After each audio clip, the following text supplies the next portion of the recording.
nós trabalhamos, então, a ideia do que era clássico, vocês me disseram algumas coisas.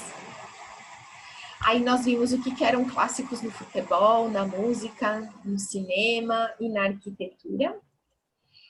Depois, a partir de 2 trechinhos de texto, a gente viu que um clássico, ele pode ser algo antigo, pode ser considerado original de algum lugar, é capaz de traduzir o espírito do seu tempo, né, de como eram as coisas. Vem do latim, quer dizer classe mais alta. Um clássico pode ser algo premiado. A história forma clássicos, pode formar clássicos, e ele pode ser esquecido ao longo do tempo. Isso foram as coisas que nós retiramos do texto e daquilo que a gente conhece. Aí, nós tínhamos que responder, fazer a 2, a 4 e a 5, certo? Então, vamos ver a número 2, quem é que fez? Vamos tentar responder a partir disso que a gente já tinha trabalhado. Então, número 1. Vou botar para cá.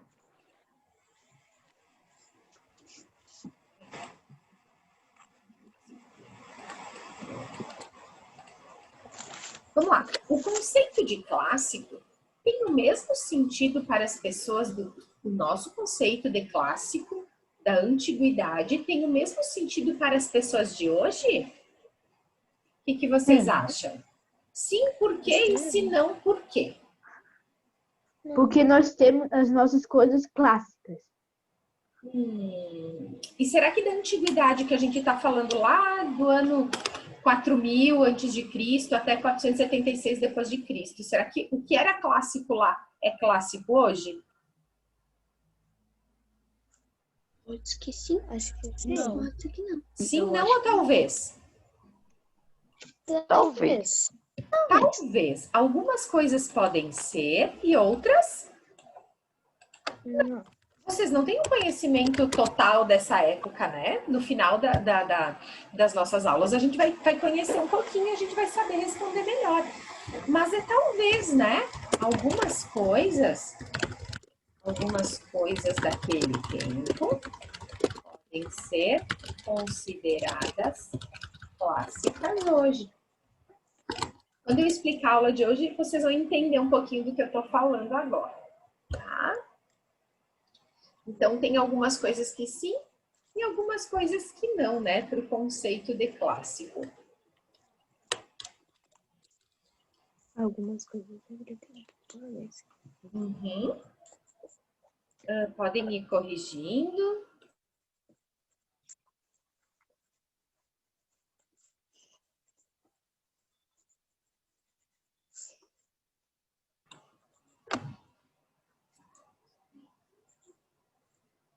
Muito bem. Podemos ir para a próxima?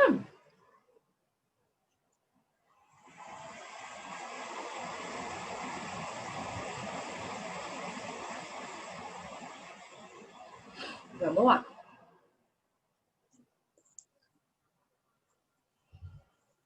A 2 era. Já pode ir. Tá. Por que algo que é clássico hoje pode não ser mais no futuro? O que vocês acham? Porque os dias de hoje estão evoluindo. Porque Pode as ser? pessoas vão esquecendo? Porque as Esquecendo? pessoas vão esquecendo? Pode ser. Porque as pessoas podem esquecer. Fábio, o que tu tinha respondido? Me lembra de novo? Porque os dias de hoje estão evoluindo. Que as pessoas podem esquecer, Profe, porque os tempos vão mudando. Fala, Rian. tem um negócio laranja aqui no... pra Sim, mim, daqui a tá pouquinho aparecendo. ele já desaparece. Mais alguém respondeu? Posso completar aqui? Não? Tá, então vou botando um certinho aí, tá? Isso aí, na verdade, pode ser que o que a gente considere clássico hoje, para as pessoas daqui de um tempo perca o sentido, né? A Lohane escreveu, e isso aí. Outra coisa pode tomar o lugar dele, tá certo? Isso mesmo. Muito bem. Peraí que eu vou compartilhar de novo. Aí. Tá. Então, a número 3 a gente já tinha feito. A número 4, o textinho era um pouco difícil, né? O que vocês acharam? Só um pouquinho, gente.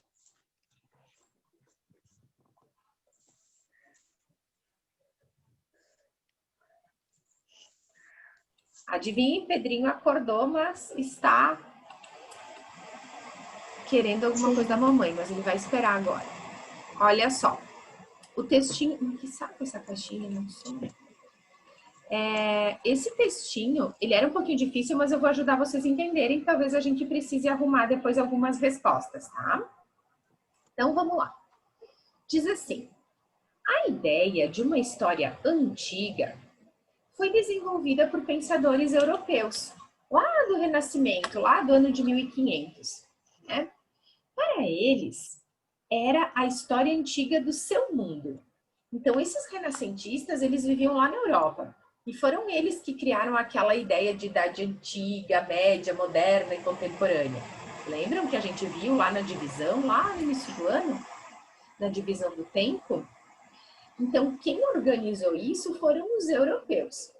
Então, antigo para eles era o antigo a partir da visão que eles tinham do mundo daquela época. Tá? Mas é ainda a história antiga do nosso mundo?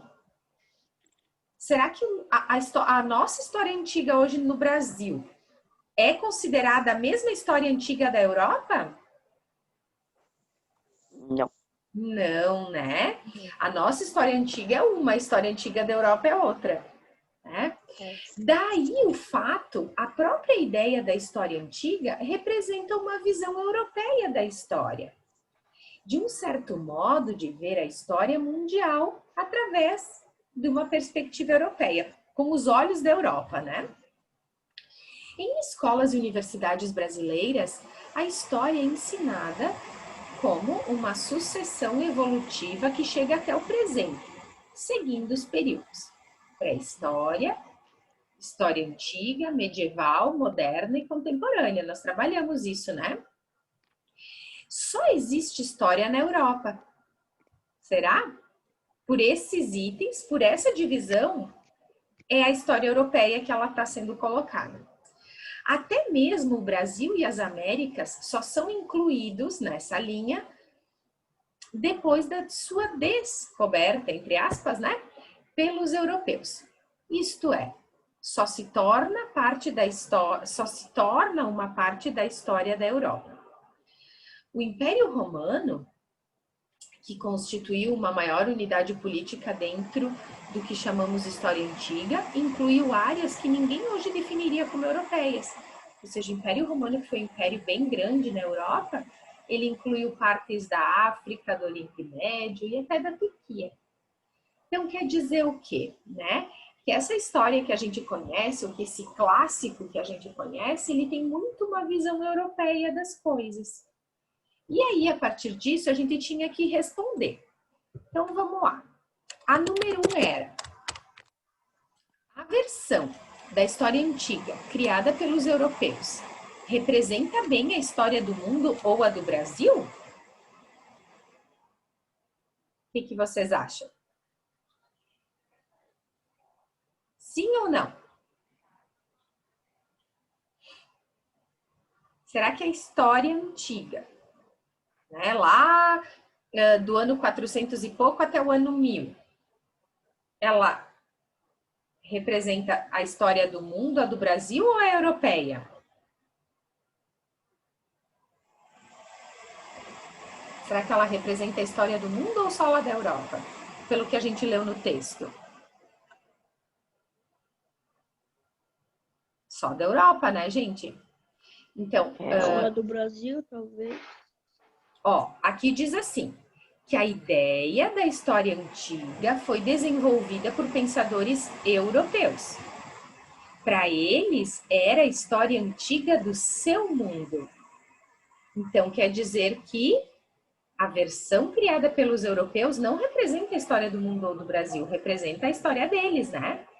Então, a resposta é não, pois representa a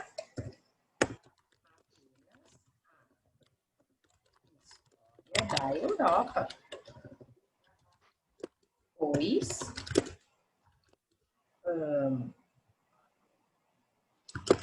divisão da história antiga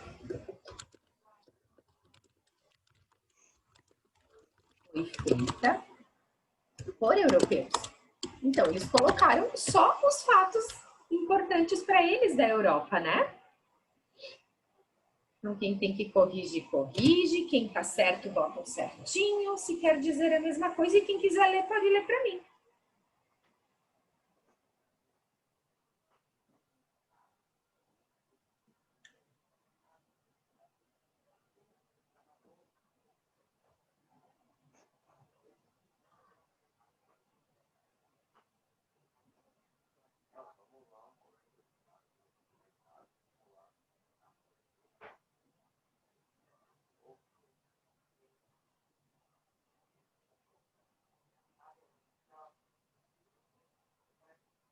Muito bem, vamos para a número 2.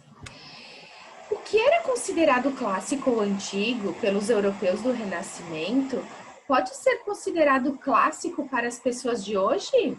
O que era clássico lá em 1500 continua sendo clássico? Sim, não ou talvez?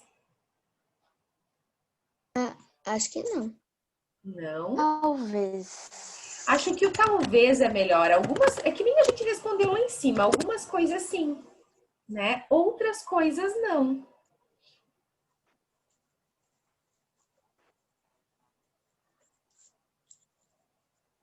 Quem respondeu não? Respondeu como?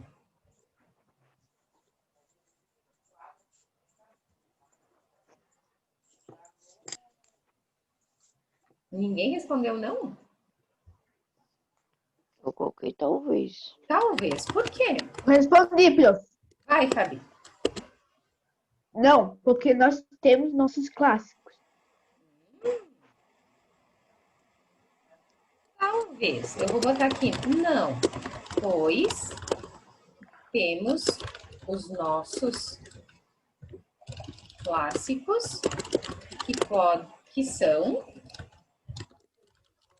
diferentes da Europa, né? Também pode ser. E quem respondeu sim? Como é que respondeu? Alguém respondeu sim e quer ler?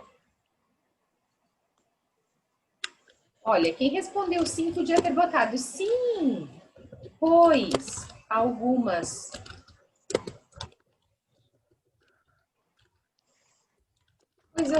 coisas daquela época ainda podem ser importantes. Por exemplo, os clássicos da navegação. Nessa época, foi a época das grandes navegações, né? Que foi a chegada dos portugueses no Brasil. Então, pode ser considerado, né? Então, a gente pode responder de diversas formas essa pergunta. E a última, em sua opinião, como seria uma versão da antiguidade clássica coerente com a nossa história? Como seria a nossa antiguidade clássica? O que vocês acham? Como seria se a gente botasse a antiguidade clássica do Brasil? Como seria? O que vocês acham? Tem 1000 jeitos de responder também. O que vocês botaram aí?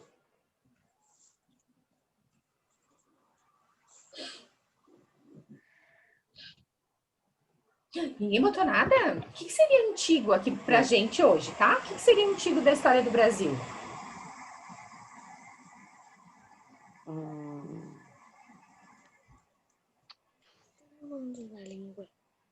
Será que as nossas lendas indígenas, será que são clássicos? Não entendi, Rian. Fala. É.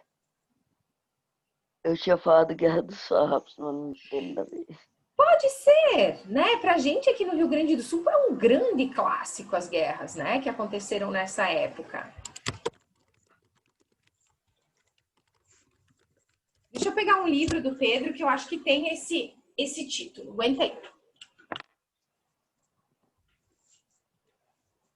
Beleza.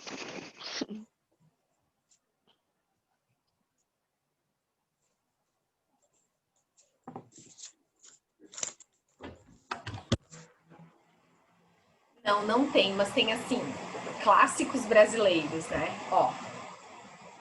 Lendas brasileiras. Será que algumas lendas brasileiras podem ser consideradas clássicas? Por exemplo, a lenda dos indígenas, ó, da Yara, claro que sim, né? Da Vitória Régia. Também são clássicos da nossa história, né? Então, vou botar aqui lendas brasileiras. Será que as nossas lendas brasileiras seriam clássicos na Europa? Por exemplo, a Yara? Vocês conhecem a historinha da Yara? Não. Acho que não, porque não tem sentido para eles, né? Não tem sentido. Não tem sentido a lenda, por exemplo, do Boto Cor-de-Rosa, que é uma lenda da Amazônia. Não tem sentido. Pedro adora esse livrinho. Enfim, alguém tem outra ideia que pode acrescentar aqui?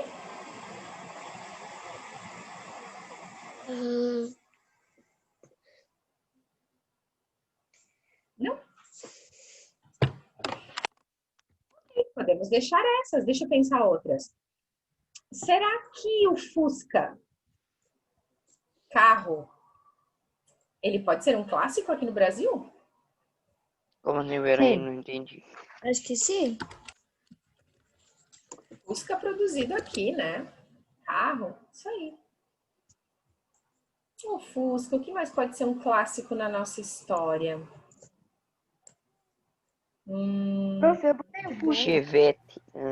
no grupo. Não, daí já não. É que o Fusca tem toda uma historinha bem especial com o Brasil, né? Prof, Oi, prof, eu botei o Fusca lá Botou? naquele trabalho da semana passada. Ótimo, isso aí. Isso aí. Oi. Futebol, né? É um grande clássico. Hoje, se a gente pegasse assim a nossa antiguidade clássica, pode ter a ver o futebol, sim.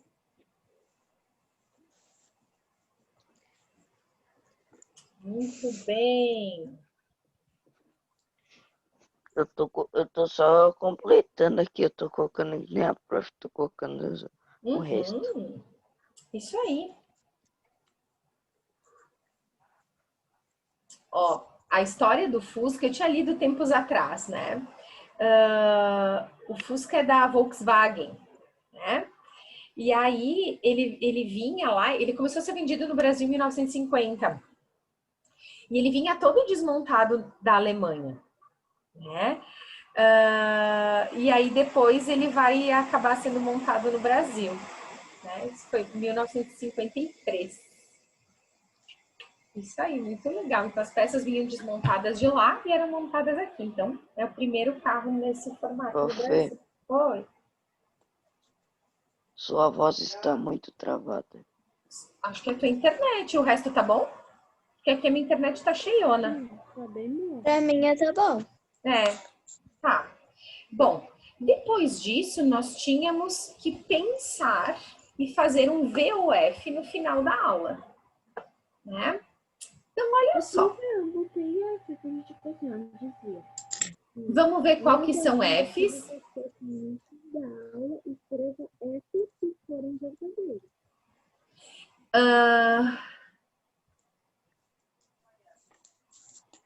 Ai, gente, acho que eu digitei errado. Eita, gente. O que, prof? É um V, né? Pelo amor de Deus, se forem verdadeiras. E copiá-las no caderno. Então, vamos pensar. Olha o que diz aqui. Eu reconheci os diversos usos da nossa sociedade para o conceito de classe. Certo ou errado até aqui? Certo. Que acompanha desde palavras comuns do cotidiano a termos mais sofisticados e técnicos. Vocês botaram verdadeiro ou não? O que vocês acham? Eu botei, verdadeiro. Verdadeiro. Ok. Eu compreendi que atualmente a definição para o conceito de clássico é bastante diferente daquela do passado, sobretudo quando se fala da história antiga. Certo? Eu coloquei F. Por que será F? É verdadeira, né? O que era a ideia a ideia de clássico no passado era essa aqui, ó, classe mais alta. E a gente leu aqui que hoje até um X pode ser considerado um clássico, né? Da coisa. Eu percebi que toda tradição é inventada. Toda tradição é inventada e atende às necessidades do seu tempo. Por isso, o que é clássico hoje poderá não ser mais clássico no futuro. Sim? É verdade, né? A gente leu aqui, ó, que o que pode ser clássico hoje, olha aqui, ó. Aqui. Hoje, o que hoje é um clássico, amanhã pode ser esquecido. Tá? Então, todas ok. Ok. Feito? Prof, todas são verdadeiras? Uhum. 11, que dia 11 que é hoje. Ok, gente. Muito bem.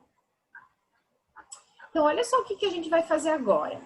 Eu vou encerrar essa chamadinha porque eu acho que eu vou precisar de mais de 6 minutos para explicar a aula. E vocês entram de novo, pode ser? Pode. Então tá. Então eu encerro aqui, vocês entram de novo e eu explico a aula de hoje. Tá bom? Beijo.